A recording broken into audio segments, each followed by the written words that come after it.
People aren't aware of all that's given. The universe doesn't know big or small.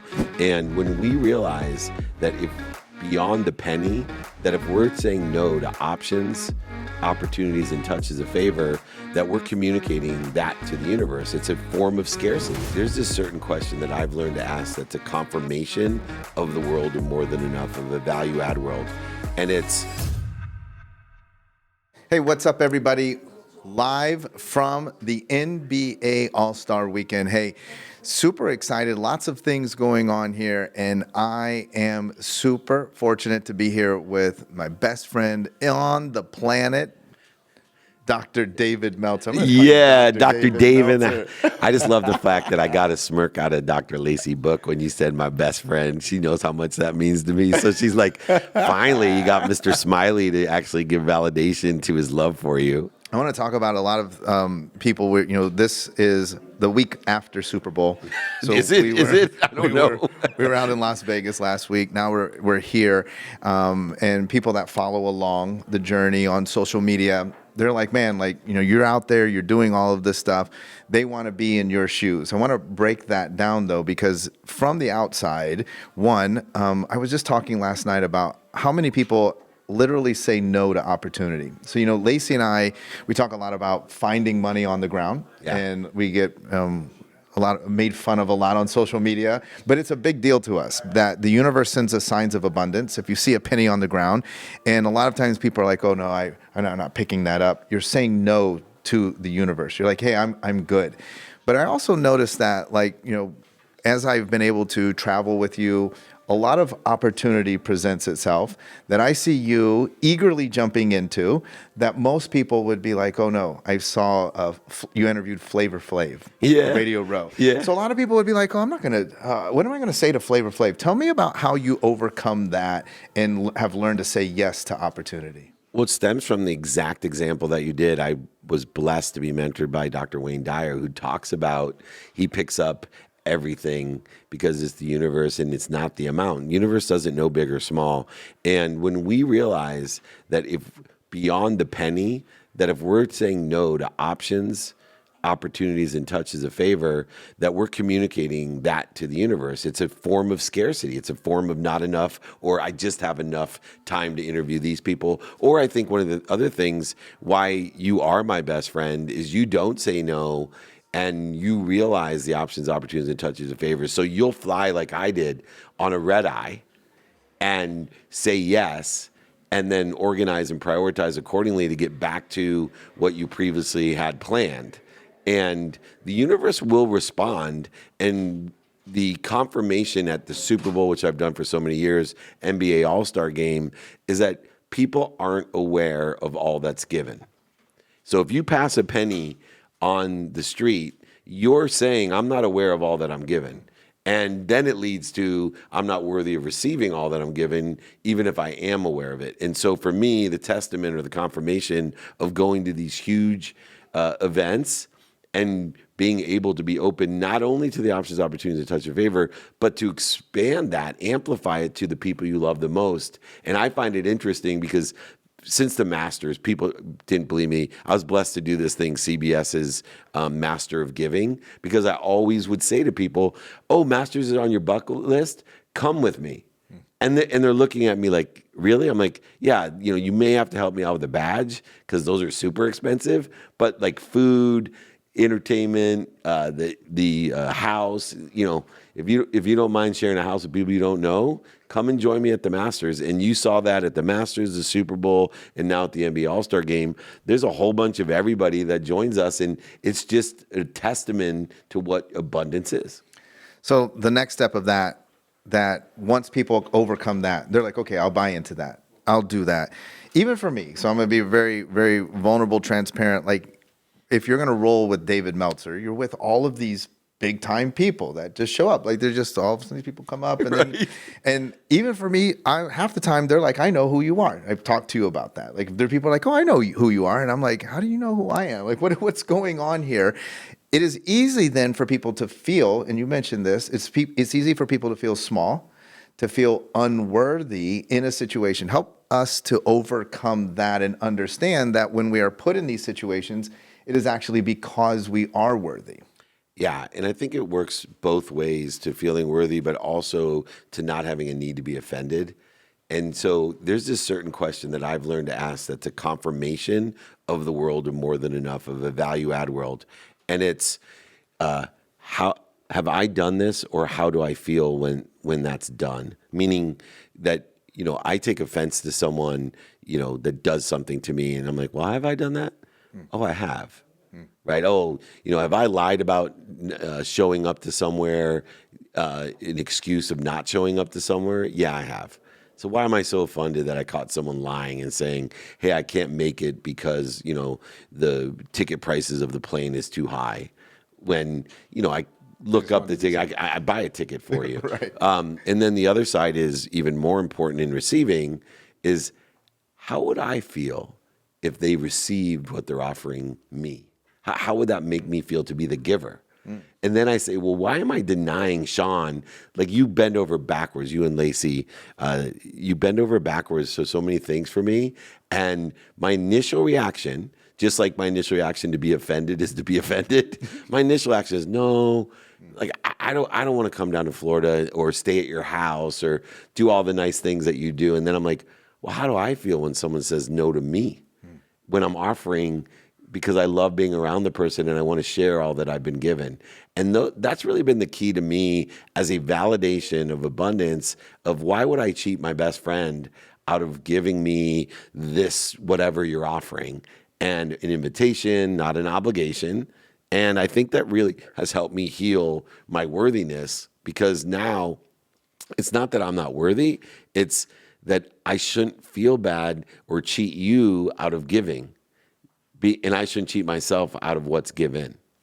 I love that. You teach in the marketing or networking, your teaching is, I meet somebody, I figure out, what they're excited about, what they're passionate about, what they love about it, what they don't necessarily love about it, and then would it help you if? Yes. So many times I talk to people that are like, yeah, okay, I understand what he's saying, but I don't know what I have to offer this other person. Like, what am I? So in the last step, I'm home free. I had the whole conversation, but I don't know what would it help you if, and I'm drawing a blank. Help me to, because that speaks to unworthy. Like, who am I? I don't have anything to help somebody. Or could also speak to not understanding, being more interested than interesting, is that we get so caught up into, this is the subject matter, the topic, or the area of expertise that I have. And so therefore the conversation is only aligned with that, that topic, where I have gotten more in abundance from people who just mentioned to me, I really need a babysitter.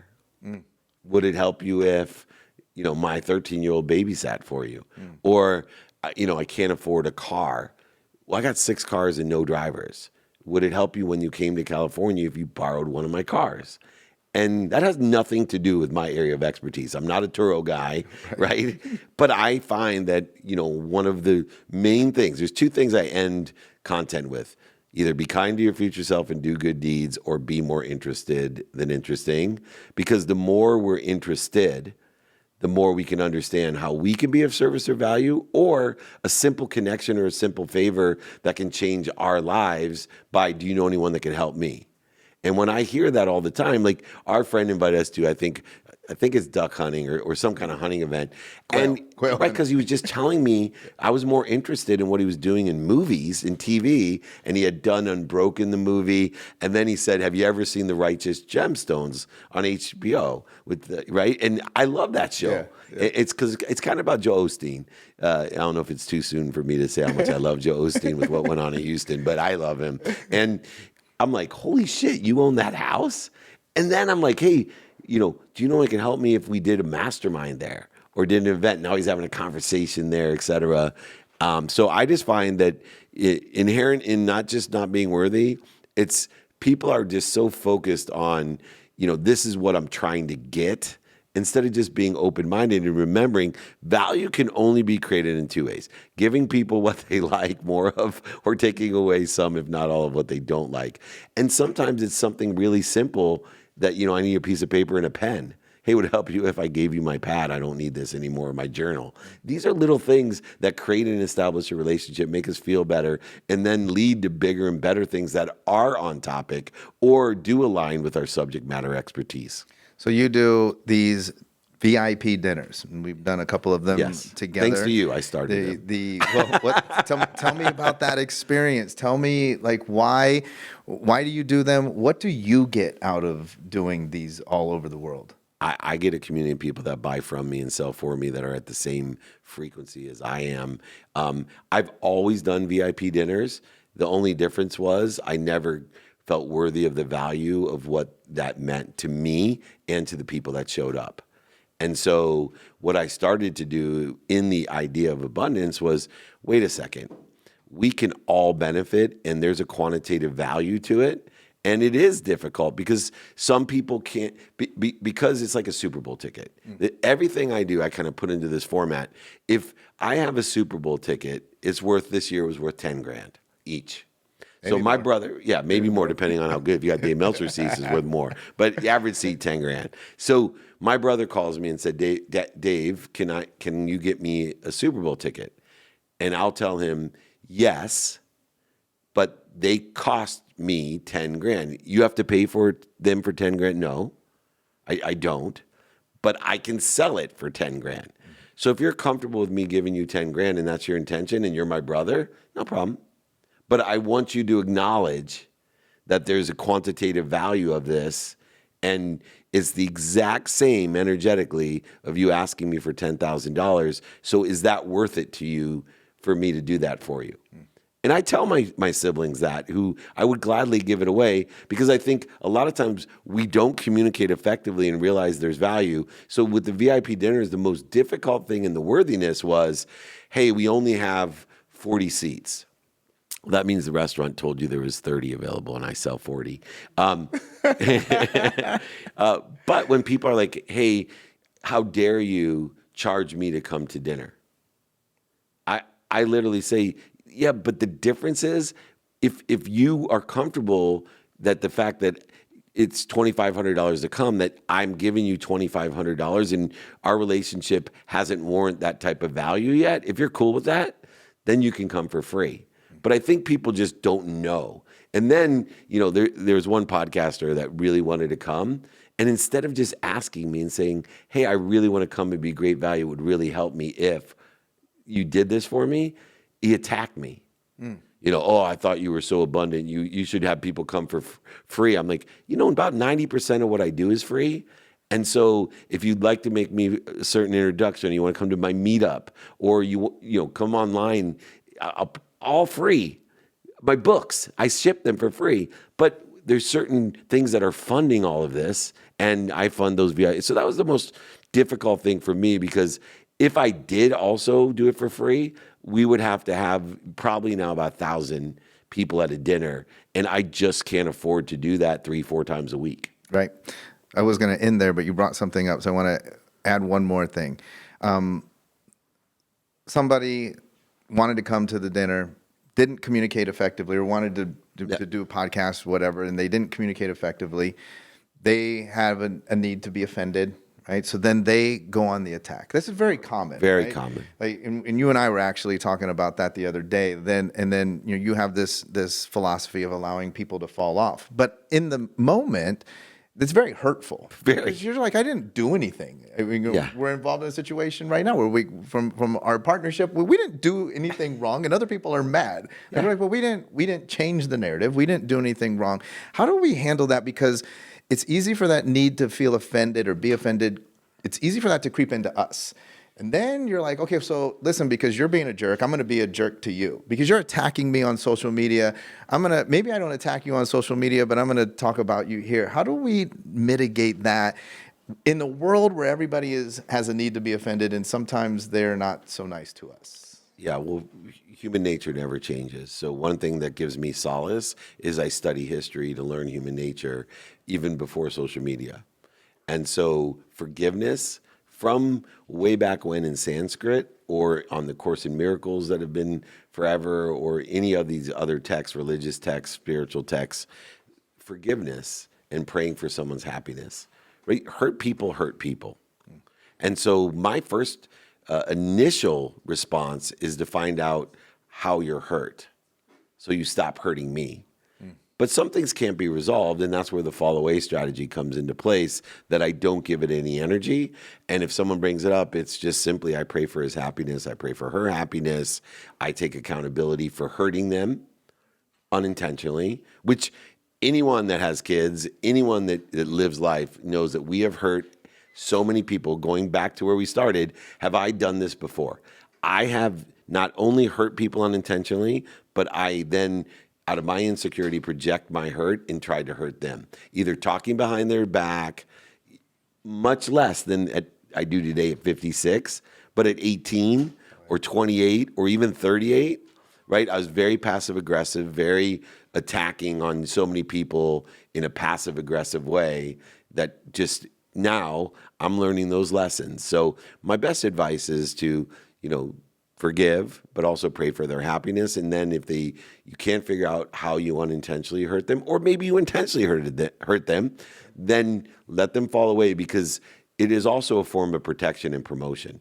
I've had family members say things to me, and I said, wow, they were attacking me. I said, if what I did warranted that response, then at what level is our relationship? It's like people who say they're really good friends, but if you do this, then I'm not going to do this. Well, then are you really my friend? Right? Friends forgive people, right? And you're married and I'm married. How much forgiveness is involved in us being human as husbands, and the fact that they're still with us when they could be with much better looking men, probably with much more money too. There's a lot of forgiveness or blindness going on. I gotta tell you, I had to make a bed with Lacey though today. I said, I hope that you always have a rich husband, because she's not very good at making a bed. Yeah, It's the bed Nick's gonna sleep in tonight. that is so good. My grandma instilled that into me and said that that's one of the key things of being successful, is if you're disciplined in making your bed. She is disciplined in making it, not just saying the She's not good at it. Yeah. It's not a military grade. You can't bounce that penny that you found on the floor off of it. Yeah. No, I get in trouble with Julie because I actually make the hotel room beds. And she's like, why do you clean and make a bed in a hotel room? And I'll tell you 2 reasons. A great travel tip. One, you won't believe when you find stuff that you lost by cleaning. But then also, most hotel rooms, unless you're staying with Julie or Lacey, are very small. And so, we don't have the 3-bedroom Waldorf suites unless we're with them. So to have that extra room to lay everything out is also a form of productivity. I know we always get off topics. We're at the NBA All-Star Game, and I can't thank you enough for just enhancing every special event that I've gotten to go to over the years. You're like BASF. The NBA All-Star Weekend is great, but it's only better with Sean Dill, and my life is better with you and Dr. Lacey Book. So thanks, brother. Yeah, thanks so much. Hey, everybody, next time you have an opportunity to say yes to an opportunity to do something with the two of us, reach out. We would love to have you. We'd love to have you be a part of the community, and we will do everything possible to make you feel right at home.